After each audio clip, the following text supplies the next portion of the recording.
हमें हमारी बेटी दिखाई जाती है जो कि बाजार में से गुजर रही थी और उसने डिस्गाइज किया हुआ था। लेकिन तब वो सोचती है फ्रेडिंग ने जिस बारे में बताया था ना, मैं उसको ही देखने आई हूँ, क्योंकि मैं कैपिटल इतनी दूर आई हूँ तो अंडरकवर मिशन किए बगैर नहीं जाऊंगी। और तब उसके साथ व्हाइट स्क्विरल भी थी। वो सोचती है मुझे सबसे पहले सिचुएशन को अंडरस्टैंड करना होगा, क्योंकि फ्रेडिंग ने जो मुझे बताया ना उसके हिसाब से रॉयल का पॉइंट ऑफ व्यू तो क्लियर है, लेकिन अभी तक मुझे कॉमनर्स के बारे में कंफर्म नहीं है। और जहां तक एनिमी नेशन के साथ किंग की अलायंस की बात आती है ना, तो ये बड़ा टची सब्जेक्ट है और मुझे इसके लिए पब्लिक सेंटीमेंट को देखना होगा इससे पहले कि मैं रूमर्स फैलाऊं। लेकिन तभी वो पहुंच चुकी थी उस होटल में जो कि कॉमनर्स का था और वहां पे बहुत सारे लोग खाना खा रहे थे। तो वेट्रेस कहती है वेलकम। तो वो सोचती है मैं उस जगह पर आई हूँ जो कि कॉमनर्स में बहुत ही ज्यादा फेमस है। लेकिन तभी उसके साथ वाले टेबल पर दो लोग बैठे हुए थे। तो उनमें से एक कहता है तुमने ये खबर सुनी? दूसरा कहता है हाँ हाँ मैंने भी सुना था, सेकंड प्रिंस को ड्यूक एस्लान की बेटी ने रिजेक्ट कर दिया। तो हमारी हीरोइन थोड़ी सी फ्लिंच होती है। वो सोचती है मेरी बात कर रहे हैं, लेकिन वो लोग कहते हैं जरूर सेकंड प्रिंस ने कुछ किया होगा जिसकी वजह से लेडी बेटी ने उनको सबके सामने इनकार किया। तो हमारे सोचती है इनका पर्सपेक्टिव कितना अच्छा है ना, इनको पता है कि मैंने किसी ना किसी वजह की वजह से इनकार किया था। लेकिन तब वो कहता है मेरा दूर का कजन वहां पे काम करता है और उसने उनकी बातें सुनी थी। असल में रॉयल फैमिली ने अभी तक ड्यूक को वार की कंट्रीब्यूशन नहीं दी और इसी वजह से उनको रिजेक्ट किया गया था। तो वो लोग कहते हैं सच में? हालांकि उनके पास इतना जरा खजाना है लेकिन उन्होंने कोई भी चीज पूरी नहीं की, ना ही उन्होंने कहत में सिटीजन्स की हेल्प की थी। तो दूसरा कहता है क्या पता खजाना सच में खाली हो गया हो, लेकिन जितनी वो पार्टीज करते हैं ना ऐसा लगता तो नहीं। और मैंने तो सुना था कि सेकंड प्रिंस रिटर की कमिंग ऑफ एज सेरेमनी पर ना बहुत बड़ी धूमधाम सेलिब्रेशन हुई थी, लेकिन वही सेलिब्रेशन फर्स्ट प्रिंस के जब वापसी की बारी थी ना तो बिल्कुल बंद हो गई, उन्होंने स्किप कर दी। ऐसा लगता है कि वो फर्स्ट प्रिंस को कुछ नहीं समझते। तो वो पहले वाला कहता है बिल्कुल मुझे भी ऐसा लगता है, और ऐसा लगता है कि फर्स्ट प्रिंस एटर पूरी रॉयल फैमिली में बस वही रीजनेबल बचे हैं। तो हमारी कहती है एक्सक्यूज मी। तो बेटस कहती है आप क्या ऑर्डर करना चाहेंगी? तो हमारी हीरोइन कहती है वो लोग उस टेबल पे जो खा रहे हैं ना मैं भी वही ऑर्डर करूंगी। लेकिन तब वो दिल में सोचती है पब्लिक ओपिनियन तो बिल्कुल फेवरेबल है, मिशन पूरा हुआ। और तभी थोड़ी देर बाद वो खाना खा के बाहर निकल आई थी। वो सोचती है खाना तो मजे का था और इसके अलावा मुझे लोगों की राय भी पता चल गई, लेकिन इसके साथ अब तो मैं रॉयल फैमिली को आराम से हरा सकती हूँ। उनके बारे में रूमर्स तो बहुत ज्यादा फैलेंगी। लेकिन तभी पीछे एक बूढ़ी औरत बैठी थी और उसके पास एक लड़की खड़ी थी। तो वो बूढ़ी औरत गहरी सांस लेती है। तो वो लड़की कहती है मैम मैं श्योर हूँ कि वो लोग बिल्कुल ठीक होंगे, आप फिक्र ना करें। तो वो बूढ़ी औरत कहती है मुझे पता है लेकिन उनका लेटर तब से नहीं पहुंचा, मुझे लगता है कुछ ना कुछ गड़बड़ है। तो वो लड़की कहती है आपका नेफ्यू और उसकी वाइफ उस स्टम्प टेरिटरी में है ना? तो हमारे सोचती है स्टम्प टेरिटरी, ये तो वो वाली जगह है जहाँ पे कहत के जमाने में सब जरा अमवात हुई थी और वहां पे जितने लोग मरे थे ना उनके बारे में किसी को पता नहीं था कि वो किस फैमिली से ताल्लुक रखते हैं, लेकिन सब ज्यादा लोग वही इफेक्टिव हुए थे। तो उसको उन सब के बारे में सोच के बुरा लग रहा था। लेकिन तभी वो औरत कहती है कम ऑन में भी उन्होंने लेटर ना लिखा हो क्योंकि वो आराम से रह रहे हैं, आपको क्या पता। तो वो बूढ़ी औरत कहती है मैं उम्मीद करती हूँ वो जिंदा हो, लेकिन फिर भी उन्होंने कभी भी मुझे लेटर लिखे बगैर पूरा महीना नहीं गुजारा, लेकिन अब तो 2 महीने हो चुके हैं। तो हमारी बेटी पीछे मुड़कर देखती है, वो उनके पास आती है और कहती है एक्सक्यूज मी। तो वो औरत उसकी तरफ देखती है। हमारी बेटी कहती है अगर आप माइंड ना करें तो क्या आप मुझे इस बारे में और बता सकती हैं? लेकिन तभी दूसरी तरफ हमें हमारा एयरटेल दिखाया जाता है जो कि हमारी बेटी से मिलने के लिए आया था, लेकिन बेटी तो बाहर आई हुई थी ना, तो वो तो बड़ा उदास हो गया था।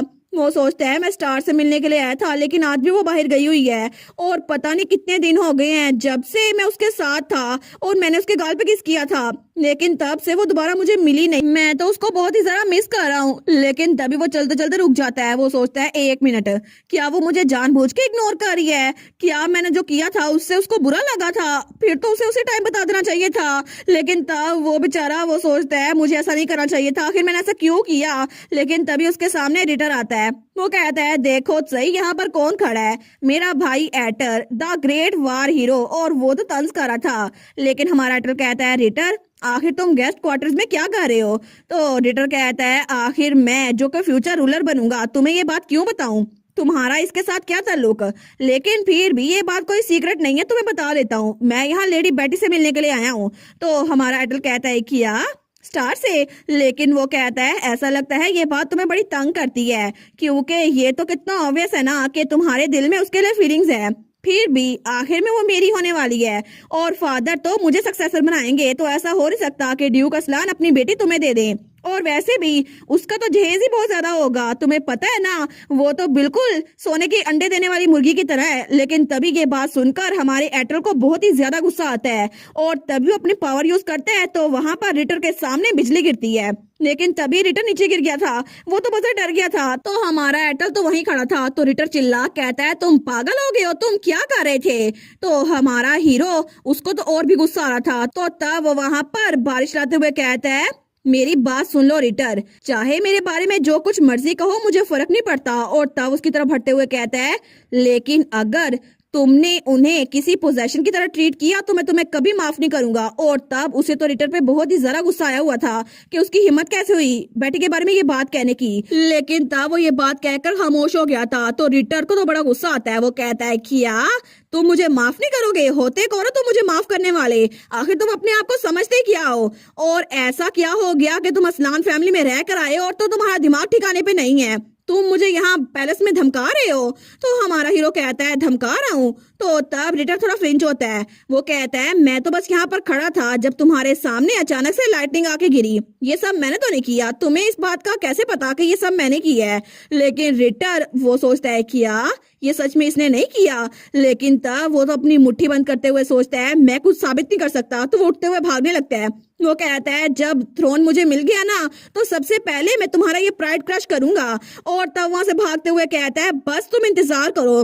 तो पीछे हमारा एटल रह गया था, वो सोचता है ओ नो, मुझे यकीन नहीं होता मैंने अपनी पावर्स को आउट ऑफ कंट्रोल जाने दिया और आखिर में क्लाउड समन कर लिए। लेकिन ऐसा लगता है कि इन दोनों के एंगेजमेंट की बात जो मैंने सुनी थी वो सच है। लेकिन फिर भी रिटर आखिर स्टार को ऐसे ट्रीट क्यों करता है। और तब वो आगे जाते हुए सोचता है रिटर सच में आजकल मुझे बड़ा परेशान कर रहा है। हालांकि वो मेरा छोटा भाई है लेकिन फिर भी मुझे ये बात बिल्कुल अच्छी नहीं लगती कि वो स्टार के इर्द गिर्द घूमे। और पार्टी में भी बहुत सारी लड़कियां उसके पीछे पागल थी। तो तभी उसे याद आता है कुछ लड़कियां कह रही थी प्रिंस रिटर तो शार्प टेम्पर है लेकिन वो तो बड़े हैंडसम है ना। दूसरी कहती है बिल्कुल, जब हिज मेजेस्टी अपने जवानी के दिनों में थे ना तब वो भी ऐसे दिखते थे, उनको देखकर तो कोई भी लड़की अपना दिल हार जाए। लेकिन तभी हमारा एटल जाते हुए सोचता है वो हैंडसम है, अच्छा। लेकिन तभी वो अपनी आंखों से पट्टी उतारते हुए सोचता है पता नहीं स्टार को मैं कैसा दिखता हूँगा, जब भी वो मेरी तरफ देखती होगी तो क्या मैं उसको हैंडसम दिखता हूँगा। लेकिन तब वो थोड़ा उदास होते हुए सोचता है मैं उम्मीद करता हूँ कि स्टार को मैं हैंडसम लगता हूँ, रिटर नहीं। और तब वो बेचारा तो बड़ा उदास हो गया था। लेकिन दूसरी तरफ थोड़ी देर बाद हमारी बेटी वो वापस लौटती है। तो तभी मेट्स कहती है माय लेडी आप तो बिल्कुल भीग गई हैं। वो कहती है नहीं नहीं कोई बात नहीं, जब मैं पहुंचने वाली थी ना तभी बारिश हो रही थी, मैं तो बिल्कुल ठीक हूँ। तो वो मेट कहती है मैं आपके लिए बात प्रिपेयर करवा देती हूँ। हमारे कहती है ठीक है। लेकिन तभी दूसरी मेट वो सोचती है क्या बाहर कुछ हुआ था। लेडी बेटी तो हमारी बात का सही से जवाब नहीं दे रही, ऐसा लगता है कि वो किसी सोच में डूबी हुई हैं। और हमारी हीरोइन तो सच में कुछ सोची जा रही थी। लेकिन थोड़ी देर बाद कपड़े बदलने के बाद वो तो वहां बैठ के भी वही सोची जा रही थी। वो सोचती है कितना अजीब है ना, आखिर ऐसी रूमर कौन फैलाएगा। और उसे याद आता है जब दोपहर में उस बूढ़ी औरत ने कहा था अब मैं इस बारे में सोच रही हूँ ना, तो अपने लास्ट लेटर में उन्होंने किसी बात का जिक्र किया था जो बड़ी अजीब सी थी। तो बेटी कहती है अजीब सी बात। वो कहती है बिल्कुल, उसने कहा था कि जब कहत का जमाना था ना तो लोग जो मर रहे थे उसने सुना था कि वहां पर कोई चीज है जो कि उनकी सोच ले लेती है और बहुत सारे लोगों ने उसको अपनी आंखों से देखा था। तो हमारे कहती है क्या आप मुझे इस रूमर के बारे में और बता सकती हैं। वो कहती है जी जी बिल्कुल यंग लेडी, उन्होंने अपने लेटर में लिखा था कि रूमर ये फैली हुई है कि एक रेड बर्ड ऑफ डेथ है जो कि सबकी सोल्स कलेक्ट करता है। लेकिन तब सब लोग देख रहे थे तो उसकी चूंच में सबकी सोल्स आ रही थी जो वहां पे मरे हुए थे। लेकिन हमारी और सोचती है क्या सच में रेड बर्ड का वहां पे होना कोई इत्तेफाक हो सकता है। लेकिन तभी वो सोचती है नहीं नहीं, एक बार देखा तो इत्तेफाक हो सकता है लेकिन बार बार लोगों ने ये विटनेस किया है तो ये बिल्कुल भी इत्तेफाक नहीं हो सकता। तो तभी वो वहां उस क्रिस्टल को देखती है। वो सोचती है शायद स्क्विरल कॉन्स्टलेशन मुझे इसके बारे में बता दे क्योंकि आज रात तो स्क्विरल कॉन्स्टलेशन ब्राइटेस्ट है ना। और तब उसकी उम्मीद उसी की तरफ थी। लेकिन तभी हमें रात का वक्त दिखा जाता है। तो तब हमारी बेटी वहां पे सोई हुई थी और वो व्हाइट स्क्विरल भी। लेकिन तभी वो क्रिस्टल जो उसके पास पड़ा था ना वो बहुत ज्यादा चमकता है और उसके अंदर से रोशनी निकलती है। लेकिन उस रोशनी की वजह से हमारी हीरोइन वो हवा में उड़ रही थी। लेकिन तभी उसकी आंख खुलती है, वो सोचती है अच्छा ये सब कुछ तो फैमिलियर लग रहा है, ऐसा लगता है कि मुझे फिर से उस क्रिस्टल ने अपनी मेमोरीज दिखाई हैं। तो तभी वो वहां पर देखती है, वो सोचती है फिर भी ऐसा लगता है कि इस जगह पर जो एनर्जी है ना वो बिल्कुल भी अच्छी नहीं लग रही। लेकिन तभी वहां उसे किसी के कराहने की आवाज आती है। वो पीछे मुड़कर देखती है, वो कहती है क्या ये सारी की सारी लाशें हैं? और वहाँ पे बहुत सारी डेड बॉडीज पड़ी हुई थी। तो हमारी बेटी उनको देखती है, वो सोचती है ये सारे के सारे तो मुझे नाइट्स लग रहे हैं। लेकिन तब वो उनको देखती है, वो सोचती है ये सारे तो मुझे एस्टम किंगडम के सोल्जर्स ही लग रहे हैं। और स्क्विरल कॉन्स्टलेशन क्या मुझे बताना चाहती है कि इनकी मौत के बाद क्या हुआ था। लेकिन आखिर ग्रेट वार के दौरान क्या ही हुआ होगा जिसकी वजह से ये सब कुछ हो रहा है। तो तभी उसे वहां पे वो ईगल नजर आता है जो कि रेड बर्ड के नाम से मशहूर था। वो सोचती है ये ईगल, ये तो मैंने हिज मैजेस्टी के पास देखा था ना। और उस ईगल के पंजों में एक क्रिस्टल था जो कि रेड कलर का था। लेकिन तभी उस क्रिस्टल के अंदर सब जो मर गए थे ना उनकी सोल्स कलेक्ट हो रही थी। वो सोचती है ये तो रेड ग्लो कर रहा है, आखिर इसका मकसद क्या होगा। लेकिन तभी वो ईगल वहां से बार बार उड़ रहा था और सबकी सोल्स उसके अंदर कलेक्ट हो जा रही थी। हमारी ओर सोचती है आखिर हो क्या रहा है, क्या ये वही रेड बर्ड है जिसकी बात सारी रूमर्स में हो रही थी। लेकिन अगर ऐसा है ना तो ये सब कुछ तो बहुत सस्पिशियस लग रहा है। तो तब अगले दिन सुबह के वक्त वो फ्रेडरिक से कहती है, फ्रेडरिक क्या तुम होली एम्पायर के डेलीगेशन पे थोड़ी सी इन्वेस्टिगेशन कर सकते हो। और तब तो उसका ड्रेस बड़ा ही प्यारा लग रहा था उस पे। लेकिन फ्रेडरिक कहता है जी मैं कर तो सकता हूँ। तो हमारे कहती है इसके अलावा वो वहां पे जो लंबे बालों वाला आदमी है ना जिसके ब्राउन बाल है उस पे भी नजर रखना, मुझे वो थोड़ा अजीब लगता है। तो फ्रेडरिक कहता है जी माय लेडी मैं समझ गया। लेकिन तब हमारी बेटी कहती है बस अभी के लिए इतना ही, थैंक यू, आप जा सकते हैं। और उसके बाद वहां चला गया था। लेकिन हमारी बेटी चाय पीते हुए सोचती है मुझे किंग के बारे में कुछ सस्पिशियस लग रहा है, मुझे उम्मीद है कि मुझे पता चल जाएगा। लेकिन तभी दरवाजे पे दस्तक होती है। वो सोचती है क्या फ्रेडरिक कुछ भूल गया था। वो कहती है अंदर आ जाओ। लेकिन तभी वहां पर कोई आता है, वो कोई और नहीं हमारा एटल था। वो तो बड़ा उदास हो गया था। वो कहता है स्टार। तो हमारी ओर खड़ी होती है, वो कहती है एटल तुम्हें मिलकर तो बड़ा अच्छा लगा, प्लीज अंदर आ जाओ। लेकिन तो वो कहती है चाय तो खत्म हो गई है, मैं और मंगवाती हूँ। तो हमारा हीरो कहता है स्टार क्या तुम मुझ पे गुस्सा नहीं हो। तो बेटी कहती है क्या मैं तुम पे गुस्सा, लेकिन मैं क्यों होंगी। वो कहता है मैं तुमसे बहुत दिनों पहले मिला था ना और इसी वजह से जो मैंने किया था मैं उसके लिए माफी मांगने आया हूँ। तो वो सोचती है क्या कुछ दिनों पहले।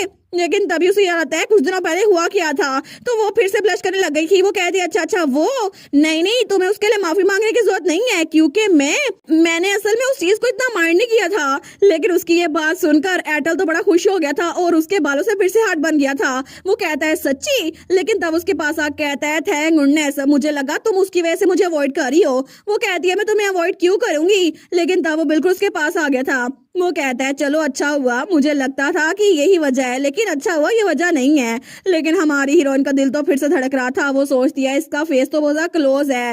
वो कहती है एक्चुअली मुझे तुमसे किसी बारे में बात करनी थी। वो कहता है अच्छा। लेकिन थोड़ी देर बाद वो लोग वहां पे बैठ गए थे। तो हमारे एटल ने अपनी आंखों से वो पट्टी उतार दी थी। वो कहता है हिज मैजेस्टी एनिमी नेशन के साथ मिले हुए हैं। वो कहती है बिल्कुल, मुझे लगता है कि वो शेप शिफ्टर के सिग्नम के पीछे हैं, तो तुम्हें भी केयरफुल रहना होगा, ठीक है। वो कहता है ठीक है मैं केयरफुल रहूंगा। लेकिन तभी वो मुंह पीछे करता है तो फिर से ब्लश करने लग गया था। तो बेटी कहती है क्या हुआ, तुम ऐसा चेहरा क्यों बना रहे हो। वो कहता है बस बात ये है, मुझे ये जानकर अच्छा लगा कि तुम्हें मेरे बारे में फिक्र हो रही है। लेकिन बेटी कहती है क्या ये खुश होने की बात नहीं है, आखिर तुम इतना खुश क्यों हो रहे हो। तो एटल कहता है बस मुझे खुशी हो रही थी ना। लेकिन तभी वो उसको देखती है। वो कहता है तुम्हें भी केयरफुल रहना पड़ेगा क्योंकि तुम्हारे हाथ में ये सिग्नम अभी भी नजर आ रहा है और हमारे सिग्नम तो छुपे हुए हैं क्योंकि हम लोग अडल्ट बन चुके हैं। लेकिन अभी तक तुम्हारा सिग्नम ये सबसे वाज़ेह है और मैं चाहता हूँ कि मैंने तुम्हें जो बर्थडे पे नेकलेस दिया था ना तुम उसे अपने पास रखो। वो कहती है अच्छा वो वाला नेकलेस, लेकिन उसमें खास क्या है। तो एटल कहता है असल में वो मैंने अपने स्केल से बनाया था और अगर मैं तुम्हारे पास ना भी हुआ ना तो फिर भी वो तुम्हें प्रोटेक्ट करेगा। हमारी बेटी कहती है सच में वो मुझे प्रोटेक्ट करेगा। वो कहता है बिल्कुल, इसी वजह से तुम्हें हर वक्त उसे पहन के रखना चाहिए। और तब वो थोड़ा सा उसके करीब होता है।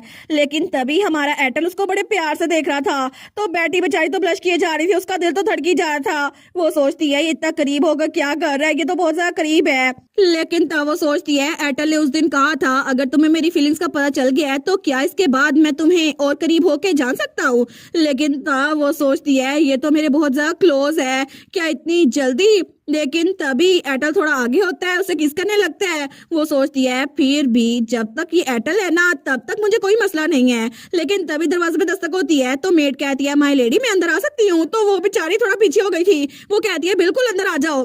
तो वो मेड कहती है एक्सक्यूज मी, लेकिन असल में मुझे एक काम था। तो हमारी बेटी कहती है अच्छा क्या काम था। वो बेचारी तो अभी भी ब्लश किए जा रही थी। तो मेड कहती है असल में आपसे मिलने के लिए एक विजिटर आया है। हमारी उन कहती है क्या एक विजिटर। तो वो मेड कहती है जी बिल्कुल, वो विजिटर आपके डची में आया है, आपके टाउन हाउस में, तो आपको वहाँ पे जाना होगा। और तब थोड़ी देर बाद उनकी बग्गी रेडी थी। तो हमारी हीरोइन कहती है मुझे लगा नहीं था तुम उन्हें इतनी जल्दी ढूंढ लोगे। वो कहता है वेल मुझे लगता है कि वो खुद ही आपसे मिलने के लिए आ गए, मैंने तो बस उनको ट्रैक किया था। तो हमारी हीरोइन कहती है थैंक यू फ्रेडरिक, तुमने बड़ा अच्छा काम किया, चलो अब चलते हैं। लेकिन तभी एयरटेल भी वहीं पर था। वो कहता है स्टार आराम से जाना और प्लीज वो नेकलेस पहनना ना भूलना। वो कहती है ठीक है फिक्र ना करो, डैड और काली दोस्त भी मेरे साथ जा रहे हैं, मैं जल्दी वापस आ जाऊंगी जब काम हो गया।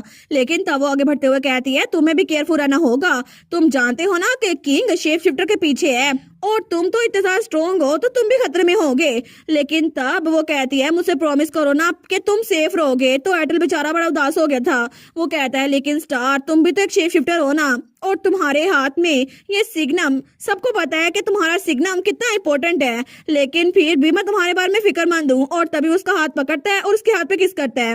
वो कहता है जितना तुम मेरे बारे में फिक्रमंद हो ना, मैं भी उतना ही तुम्हारे बारे में फिक्रमंद हूँ, लेकिन प्लीज मुझसे प्रॉमिस करो कि तुम केयरफुल रहोगी। वो कहती है ठीक है। वो तो ब्लश करने लग गई थी। वो कहती है मैं प्रॉमिस करती हूँ। लेकिन बग्गी में कालीतूस और ड्यूक बैठे हुए थे, दोनों ने अपनी तलवारें निकाली थी। वो लोग कहते हैं वाओ ड्रैगन, इसकी हिम्मत कैसे हुई कि हमारी बेटी के हाथ पे किस करे। उनको तो बड़ा गुस्सा आ रहा था, लेकिन फिर भी बेटी की वजह से वो लोग बर्दाश्त कर ही लेते हैं।